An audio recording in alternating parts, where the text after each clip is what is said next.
Hello, xin chào các bạn đã quay trở lại với kênh YouTube Review 5 phút. Ở cuối tập 232, sau khi gặp sư phụ, La Phong đã liền được ông dẫn tới trước một cái di tích bên ngoài cung điện Đệ Cửu Thâm Uyên. Ngay khi nhìn thấy những hình ảnh vẽ trước mắt, La Phong cũng không khỏi kinh ngạc. Cậu ấy nhận ra người để lại những nét chữ này là một vị hư không chân thần, sở hữu sức mạnh vượt xa cả nguyên tổ. Thế nhưng, dù lúc sinh thời vị cường giả này có bá đạo, mạnh mẽ đến đâu, thì giờ đây, nơi này cũng chỉ còn lại những vách tường đổ nát hoang tàn. Tuy nhiên, chưa dừng lại ở bên ngoài, rất nhanh, cả hai đã đi vào bên trong. Vừa mới đi vào, La Phong đã nhìn thấy rất nhiều ký tự và hình vẽ trên bức tường. Nhìn những hoa văn huyền bí trên vách đá, cậu lẩm bẩm nói, cảm xúc ẩn chứa trong những dòng chữ lại mãnh liệt đến vậy.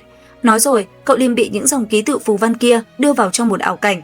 Trong ảo cảnh đó, cậu thấy rất nhiều điều kỳ lạ. Bởi vậy mà cậu liền đưa ra suy đoán rằng nếu vị cường giả để lại dấu vết này còn sống thì khi thi triển loại bí pháp này, hắn có thể khiến hàng tỷ vạn sinh linh phải quỳ gối thần phục. Thậm chí, ngay cả các vũ trụ chi chủ cũng sẽ bị nô dịch chỉ trong chớp mắt. May mắn thay, Tọa Sơn Khách lúc đó đang ở ngay bên cạnh, đã kịp thời đánh thức La Phong. Khi tỉnh lại, La Phong cảm nhận những đồ án bí văn này vô cùng thâm sâu và huyền diệu. La Phong nhận định rằng dù có dành ra cả hàng tỷ năm cũng khó lòng nghiên cứu thấu triệt được chúng.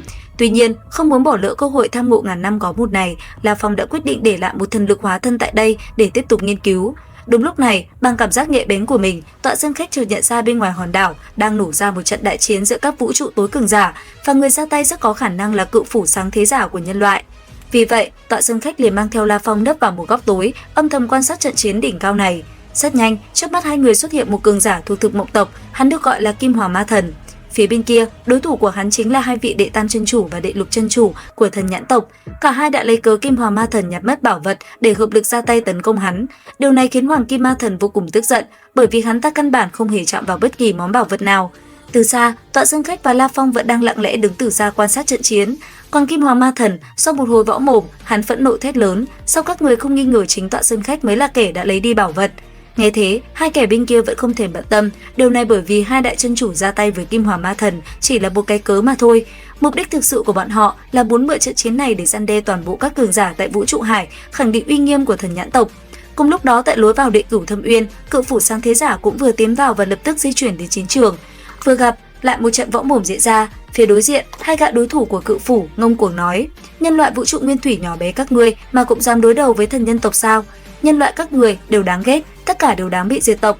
Hôm nay, người ngã xuống tại đây, tộc nhân loại của ngươi tự khắc sẽ bị diệt vong.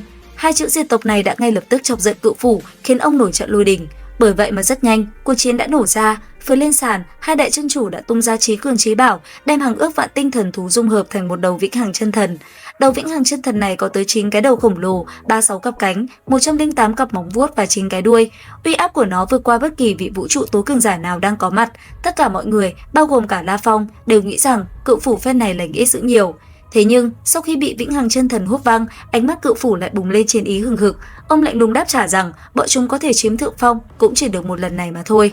Nói xong, tay cầm chí cường chí bảo, cự phủ đột nhiên bạo hống quát: đệ thập nhị! Ngay khoảnh khắc tiếp theo, trong không gian xung quanh, ông bỗng hư không xuất hiện 12 hư ảnh cự phủ. 12 hư ảnh này nhanh chóng dung nhập vào thân búa. Cự phủ vung tay bổ thẳng một đòn vào vĩnh hằng chân thần, sát chiêu nhanh chém cho đối phương phải lùi lại 3 bước.